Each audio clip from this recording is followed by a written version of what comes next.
our industry exists for two primary reasons. The first, as we can see here, is to accelerate the drying process, but more importantly, just as important, is to prevent secondary damage. And in Florida, primarily secondary damage is the formation of mold. All right? So that means quick response, get in there, dry it out professionally, quickly, so we don't cause additional damage. But secondly, it has become the responsibility of restoration contractors to be the eyes and the ears of the providers, all right, to go in there and tell the story. All right, what happened? What caused this thing? All right, what did you see when you first got there? All right, what does the house look like? You know, what are the conditions there? What was the cause of the loss? What did you have to do initially within the first 24 hours to get this thing stabilized?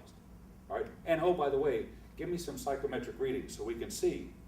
All right, the documentation that we have to provide has to do that, has to tell the story, but it also means, it also acts as a means to justify our decisions.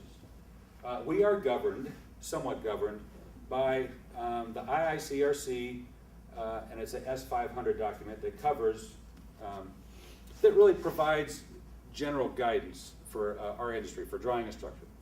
And it's going to say, in general terms, that based on the affected area, you need to use this size dehumidifier. Okay, got it. I'm all about that. But documentation could also allows you to justify, well, why did I put 2 dehumidifiers in here initially for the first 24-hour period? Because that S500 says you're only allowed to use this. Okay, well, here's some documentation where I have psychrometry that says, hey, look, when I first showed up at that site, that affected area was at 84% relative humidity. I had a whole house flood.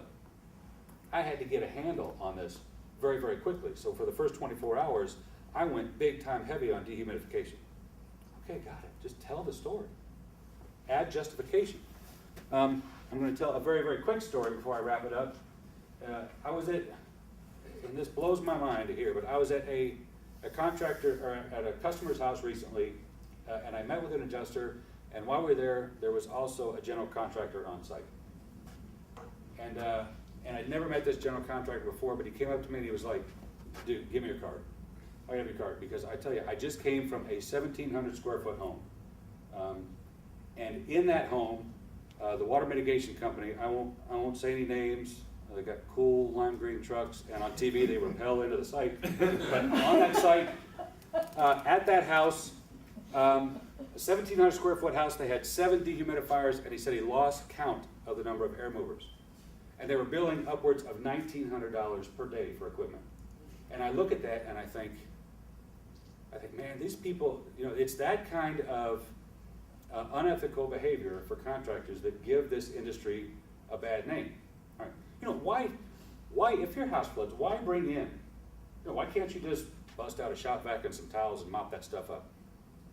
Of course you can, all right?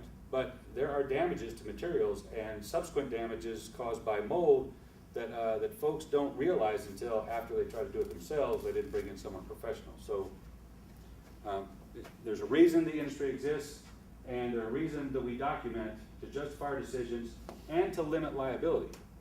And who are we limiting the liability on? Well, ourselves, of course, and the insurer. All right? We're concerned about them as well. We work for them.